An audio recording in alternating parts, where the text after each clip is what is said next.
Hey everyone, welcome to Alchemy with Zero Phase. This is Eric. We're going to do a quick high-level overview of XeroGen and some of its features. Not going to go into the functionality necessarily. This will just be a high-level overview of the interface. We'll do some subsequent videos around each subject matter of XeroGen, as this has been expanded to include a lot of functionality. Doing it all in one video just wouldn't make sense, and I want to keep these videos short. So let's get started. When you've subscribed and logged in, you'll be presented with this interface after you go to your account, go to XeroGen, and pick whatever platform you're on, but this is the Platinum Edition. You're presented with the initial interface, which has been designed to be very compact, streamlined, giving you the ability to use it on a mobile interface. Works really well. I use it on my phone all the time. You have your input field for putting in your prompt requests. Your prompts will be outputted here. You have your generate prompts button and a button that'll copy all the prompts that were generated in that particular generation, whether it was 1 or up to 10. You have your prompt history down here. This allows you to go back to prompts you've generated this session. You can export those as a text file. These are your overlay tool buttons that will open up different windows, giving you different options. You have your image task processing. This is just to indicate how many image tasks are currently processing on the image server, and this is whether or not the image server is online or not. Your disclaimer. The help instructions, which has been updated with a lot of different things. And then the change log, which I tried to keep updated with a lot of the changes that we've been implementing. Okay, that's the initial interface. Let's go through quickly some of the other ones. Prompt Gen settings gives you access to different tools and features that allow you to modify, manipulate, and or determine your prompts, how many you're going to generate, analyzing an image and generating a prompt from that image, that kind of thing. We'll go into more detail on that later. Your advanced image gen settings gives you access to a couple different tools. Tools that if you're using Stable Diffusion you'll be familiar with, whether it's positive and negative prompts, your checkpoints, samplers, even being able to pick an aspect ratio, and other aspects that we'll go into again in a little more detail. Your image-to-image section allows you to take an image and generate alternate versions of that image. In painting allows you to take an image and you can start changing different aspects of that image on a smaller scale.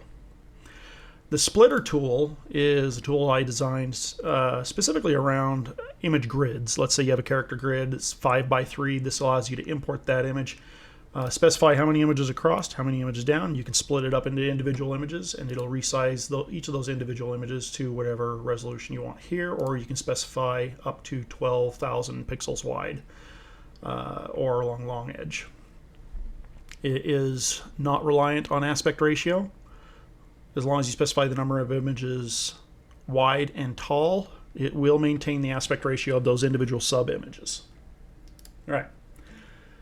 Oh, just for those who are curious, this window here is the working canvas and will appear if you have either image-to-image or in-painting selected. Goes away when you select text image or if you just close the window altogether. Your artist and options reference, this gives you access to a wide range of resources, whether it's up to, we have almost 1,200 artist references, as well as their images you can take a look at and see if their style is what you like. Our color picker, this allows you to come in here and you can select a color and it gives it a detailed name that will be included in your prompt. And down here you can pick multiple colors. Kind of helps you keep track, or allows you to kind of really refine and adjust the color theme of your image. And down here we have a whole bunch of drop-down menus that give you access to a wide range of ideas, words, and different things that can be used to inspire and help you out in generating your prompt. When you select